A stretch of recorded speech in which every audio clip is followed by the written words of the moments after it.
Akala natin, tapos na ang mga pasabog ng 2020. Stranded na po!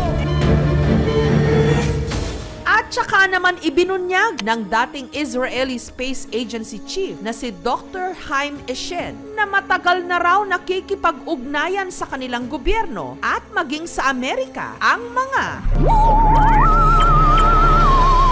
alien. Ngunit bago nito, matatanda ang una ng kinumpirma ng Pentagon sa Amerika na meron ngang mga UFO o Unidentified Flying Objects sa pamagitan daw ng mga nakunang video sa kalawakan na hindi nila matukoy kung ano. Ang mga nasa ating kalangitan, walang nakatitiyak kung ano-ano. Kung between nga lang bang mga ito o mga planeta o mga UFO na pala o Unidentified Flying Objects.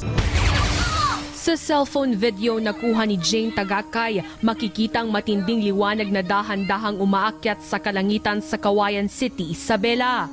Nakita rin daw ito ni Aling Almeda pasado alas 7 linggo ng gabi. Namataan din ng matinding liwanag sa probinsya ng Cagayan. Umani ito ng iba't ibang spekulasyon mula sa mga netizen. Ang ilan, hinihinalang drone ito. May mga naniniwala na isa itong unidentified flying object o UFO o kaya ay isang comet. Inilabutan po ako. Bakit may ganito? Wala naman akong nakitang ganito that night. Ay po, magsa. Galing ko diya mo na picture. Siguro rin mo, babalik-galig lang.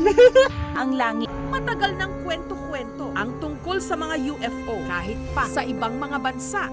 UFO ang hinihinalang sasakyan o spaceship ng mga alien o yung mga tiga-ibang planeta. Obserbahan niyo pre, mag-move yan ng right pag nag-dim siya. Bandang alas 10 ng gabi nung muli itong nagpakita. Atwa ng sari-saring mga pag-aaral. Ito raw ang pinakamalaking istrukturang gawa ng tao sa tinatawag na low Earth orbit. Ito rin ang pangatlong pinakamaliwanag na bagay sa kalangitan. Katunayan, meron di manong underground base sa planetang Mars kung saan nagtagpo ang mga alien at mga American astronaut.